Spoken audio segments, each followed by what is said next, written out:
What's up, guys? So today I'm gonna play Tumble Run. Let's see, and then let's play. This study reports bolstering exactly the President of the United States, who said he wanted a full investigation of electoral integrity in this country. Joining us, I died. President 10 presidential and elections, and Ron, and the executive editor of the Weekly Standard, something of a veteran himself, Fred Barnes. Good to have you with us, Fred. Thank you. And I died. Let me turn to you first. I mean, the president still has his timing. He starts talking about this again. The national left-wing media starts accusing him of talking about the irrelevancy, and out comes this study showing precisely what he's been talking about. Well, the key thing, I think, if we move this thing forward, which I'm sure he is to find some fixes. You don't want to just diminish the premise of elections. But there's a lot of things that are going on. There's some studies that have been done elsewhere, and there's big projects in California to where multiple people have voted multiple times. And I think you have to somehow basically lay out a plan. Can I argue with you a little bit? First, let's find, the national left-wing media went nuts when our president said, we're going to investigate voter fraud. They said there's no evidence of voter fraud. Excuse me? Why don't you find out what the hell you're talking about?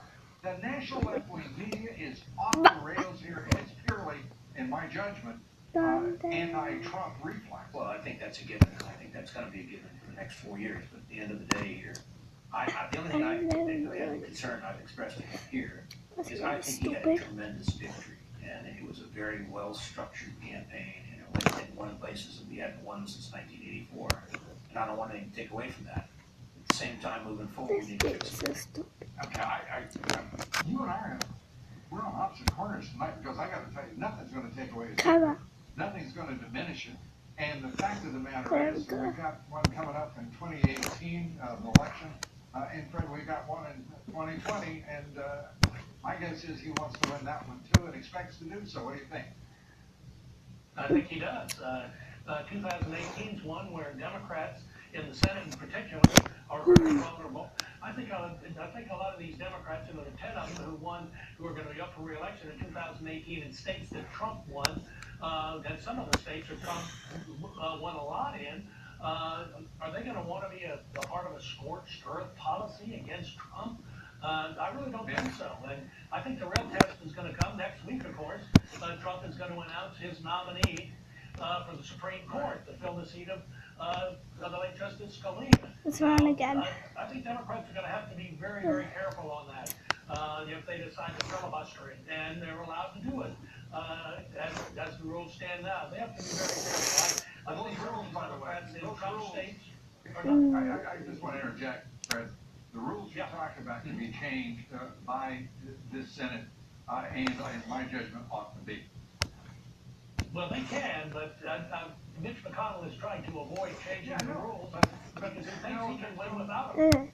If you have an intractable opposition that is engaged in the scorched earth policy, Ed, well, why the hell not change the rules? This is someplace you and I agree on 100%. So we find common ground. I think we have so much that we want to move and such an agenda that it's absurd to let a 60 vote, used to be 66 votes, filibuster basically stop it. I think the country wants action. I think a majority rule ought to be what it is in both the House and the Senate. Let's get some things done. So that should be changed before the I personally believe, Fred, the Democrats are just out of ideas. They're talking about scorched earth, that they are the party of resistance and obstructionism. The hell with them. I mean, frankly, the hell with them. That's their attitude. And what happened to the loyal opposition? Now it's the resistance. Sounds like some third world country.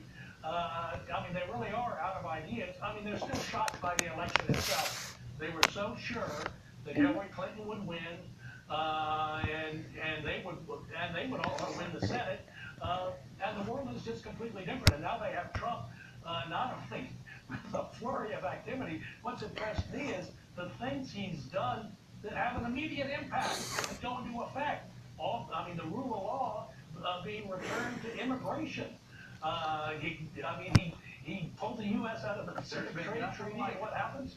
I was going to make that point. No president.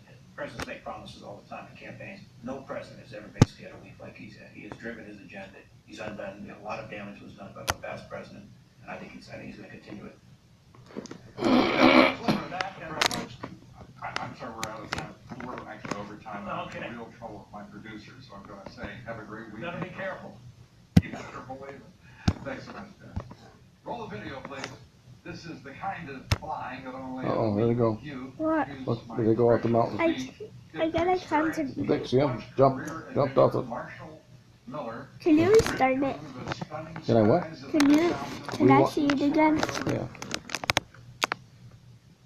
Have a great week. Better be careful. You better believe it. Here it comes. Thanks so much, Dan. Roll the video, please. Are they crazy? Yeah. Watch them jumping off. There they go. Wow. Elite. Get to experience. Watch career adventurer Marshall Miller rip through the stunning skies of the French Alps in a wingsuit, soaring over jagged rock basin, twisting Excuse me. through the snowy mountains. The That's something.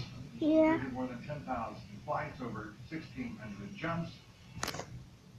That's what I call pressing your luck. Up next, President Trump has given the Pentagon 30 days to come up with a plan to defeat the Islamic State. The people that we're going against, they don't wear uniforms. They're sneaky, dirty rats. And they blow people up in a shopping center. And they blow people up in a church. These are bad people. We take up the fight against radical Islamist terror with former House Intelligence Committee Chairman Pete Hoekstra. He joins us here next. Stay with us.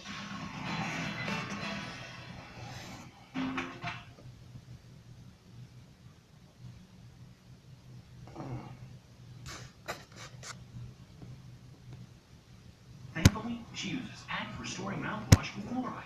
It does more than fresh your breath. It restores minerals to enamel for The former chairman of the House Intelligence Committee, Pete Hoekstra. And Pete, it is great to have you with us. I've got to first ask for your reaction. You've seen in 2 administrations. This president seems to be setting a world speed record for any chief executive, but certainly no president, perhaps you could argue FDR, moved with such clarity in speed, but not even he, I think, approached what Donald Trump has already accomplished. Well, really, and it started the day after the election and the weeks after the election with Carrier and, talking with other business leaders and those types of things. And then this last week, we're just over 7 days now that he's been in office.